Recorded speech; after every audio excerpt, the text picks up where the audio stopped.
In today's video, I'll be restoring this drafting table, or art table depending on how you want to use it.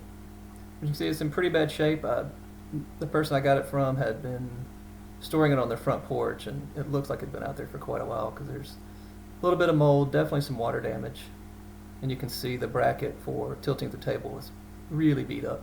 Thankfully you can bend it back into shape by hand and then fine tune it later. So after I got it disassembled, I was able to take a peek and see if there's any damage, and thankfully these components, everything was in great shape and just a little cleanup and sanding, but the top here, it had already separated just from me taking it apart, and then you can see the mold here on the end is pretty rough.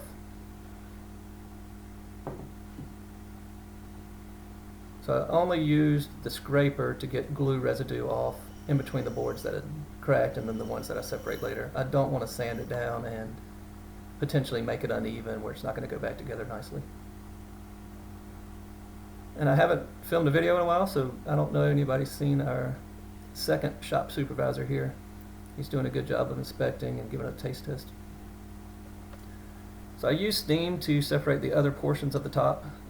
I recommend that you either sand or scrape away the seams before you iron. You'll see why here in a second.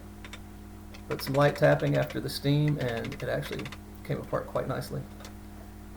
But this is the gross residue that gets stuck on your iron, so I don't recommend using the family iron without permission. So oops.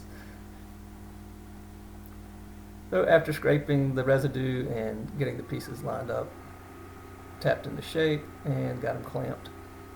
So I let this dry up overnight, and in the meantime moved on to the next portions. So thankfully these other support pieces, it was simply a matter of sanding, and you can see no real damage, a little discoloration just from time. And then I was able to keep all the hardware. I only had to come up with a couple of extra washers and butterfly nuts, but otherwise the stuff cleaned up nicely. I put it in a Ziploc bag, threw some 3-in-1 oil on top, and then that helps keep it while it's waiting in the bag. It'll not rust or have any other issues while I'm doing the rest of the work. And here are the brackets. I heated them up, hammered them a little bit more straight with the automotive hammer, dipped them in water, which hopefully strengthens them a little bit. And then just a light sanding. I didn't want to make them super shiny, but definitely clean them up compared to what they were. Not a bad job for an amateur.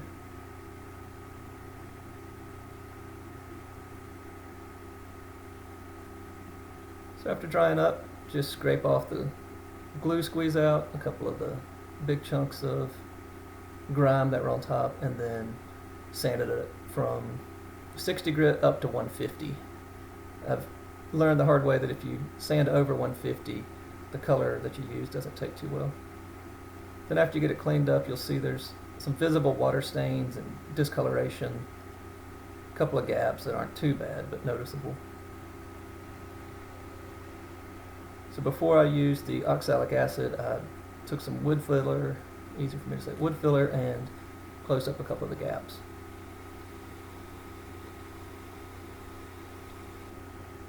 Then moved on to the oxalic acid, and this helps eliminate any of the discoloration that's really noticeable, and then a couple of spots that aren't too bad. But overall it worked pretty well. You can see where the moldy parts are up in the top left here in a second. That portion of the wood took a long time to dry, and I should have waited. I waited a full 4 days, but should have waited even longer, a full week, before I did anything else after the oxalic acid, because that moisture just didn't disappear. So while I am waiting on it to dry, I went ahead and made a pencil edge. The one that was originally on there is missing. So it was a simple little setup. Just cut it, take it over to the router, make a nice rounded edge on both sides, and then color it to match.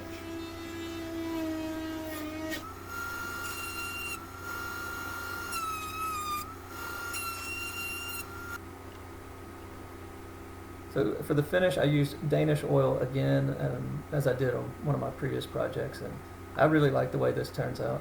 It does create a little bit of a water barrier, and then just makes the color really rich.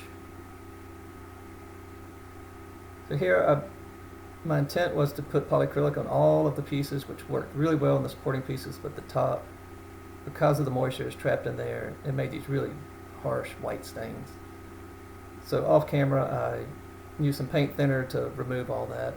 So you can see the polyacrylic works really nice here. This is after 3 coats and a little sanding in between each coat.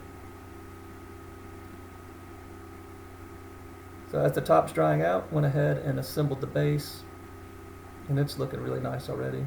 And then the pencil ledge was a different colored wood, so I bought some toner, a little bit of trial and error, and it actually came out pretty close. It did darken up after putting the finish on it. So I avoided polyacrylic on the top and just used wax. With that Danish oil and the wax, it'll have a little bit of water protection on there, so I'm not too worried about it. And here's a little trick to attach that pencil edge. Take 2 finishing nails, put them in the holes that are already there, clip them in half so you have a sharp edge or a point, and then take the pencil edge, line it up the way you want. Once it's there, tap it lightly with either your fist or the hammer, and it'll leave an indentation where the screws are, or the nails, excuse me.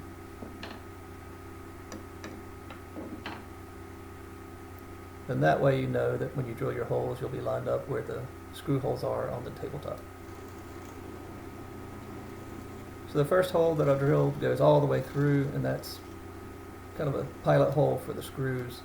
And then here the second hole just goes halfway through, and the sole purpose is to hide the head of the screw.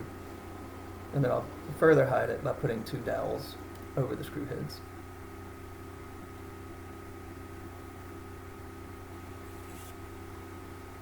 So here I got it started with the screw gun, but didn't want to strip out the head, so I decided to finish with a screwdriver by hand. And I didn't have any dowels that actually fit that size opening, so I went ahead and just went to the lathe and made some myself.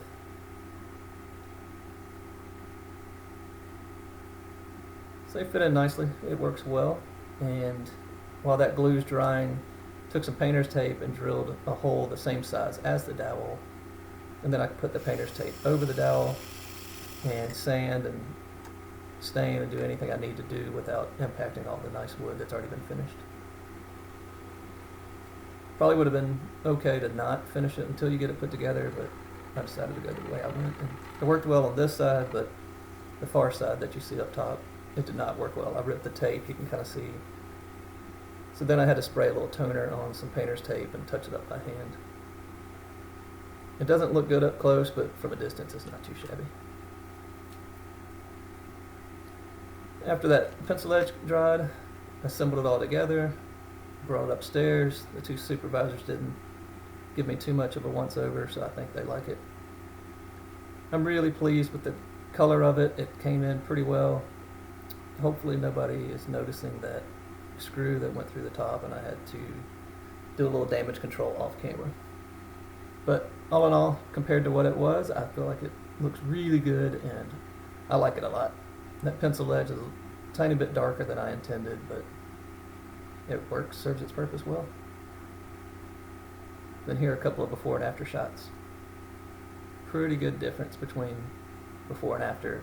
I'm pleased with it. Hope you guys like it, and I'm pretty certain the guy that bought it from me is going to be happy with it. But thanks for watching.